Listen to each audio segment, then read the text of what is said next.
Welcome to Museum Monday at John James Audubon State Park in Henderson, Kentucky. My name is Heidi Taylor Caudle, and I'm the museum curator here at the park. For this week's Museum Monday video, we will be talking about John James Audubon's granddaughter, Florence Audubon, and a small collection of her watercolor paintings of flowers. We've rarely had the opportunity to show people these paintings, so I'm excited to share these with you today. Florence was not a professionally trained artist. She certainly was not as skilled at watercolor as her famous grandfather, who used watercolors in his original illustrations for the birds of America. The only reason that our museum even has Florence's watercolors is because they came with a large collection of Audubon related material purchased from the Tyler family, who are descendants of John James Audubon. If Florence had not been an Audubon, her amateur paintings probably would have been discarded by someone a long time ago, just like so many other works by women artists in the past. Over the next few minutes, I would like to tell you a few details about Florence's life and then take a look at her watercolors. So let's start with Florence's grandfather, naturalist, artist, and writer John James Audubon. Most people know him for his gorgeous bird illustrations. His masterwork, The Birds of America, is widely recognized as one of the finest natural history publications and the most expensively produced publication of all time.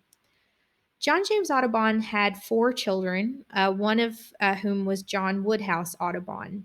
Like his father, John Woodhouse was a self taught artist, meaning that he had little to no professional training.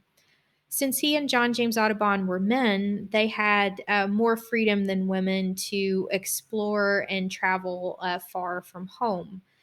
And the subjects of their artwork reflect that freedom. John Woodhouse married twice. He had two children with his first wife and seven with his second wife. Of the seven, five lived to adulthood. Florence Audubon was one of his daughters. She was born in 1853, 2 years after John James Audubon died. She never had the chance to know her grandfather personally, though she did grow up hearing stories about him and seeing his artwork. Florence's father, John Woodhouse, died in 1862 when she was just 9 years old. By this point, the Audubon family fortune had diminished, and after a series of bad luck and poor business decisions, the family went bankrupt. Audubon and his two sons were all dead, leaving behind their wives and multiple children without much of a source of income. Audubon's widow, Lucy, did her part to keep the family afloat. She resumed teaching in her 70s, sold Audubon's original watercolors from the Birds of America to the New York Historical Society. She also sold the copper engraving plates from that publication for scrap metal and sold most of the family's property in New York to satisfy their debts. Florence spent her childhood and teenage years in this really unfortunate situation. We're not sure whether she took art classes, but the money most likely wouldn't have been there to do so. So, as an artist, Florence was almost certainly self taught. In the 19th century, it was hard for women to access formal training in art. Many professional women artists were the daughter or sister of a trained male artist, and they learned their profession in the family home.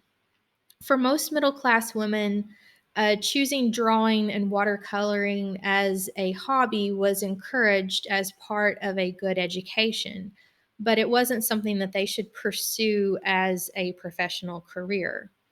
Another serious obstacle was the social taboo against middle class women exploring public spaces and traveling unescorted. This lack of freedom very much limited what women artists could represent in their artwork. So, common subjects for women's art at this time tended to be things that could be painted inside the home and outside in the garden. These watercolors are what Florence was able to produce as a self taught artist who could not travel widely.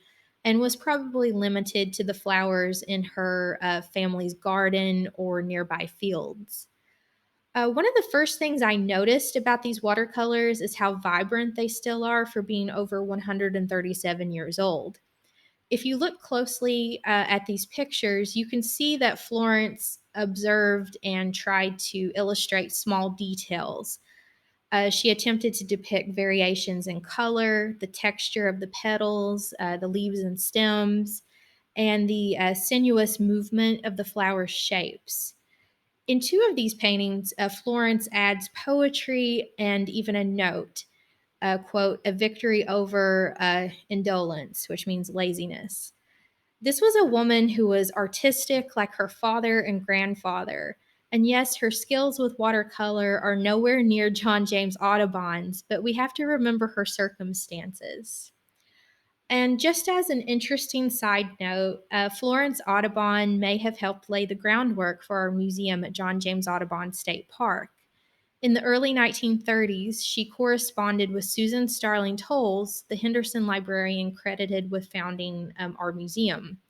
Florence encouraged Susan's dream, and when it looked like the museum would become a reality, she sent materials to help start the museum collection. And this is a quote from one of Florence's letters to Susan, calling the museum a beautiful thing to do in honor of her grandfather, John James Audubon. Thanks for listening. Check back next week for another Museum Monday video. As always, stay safe and be well.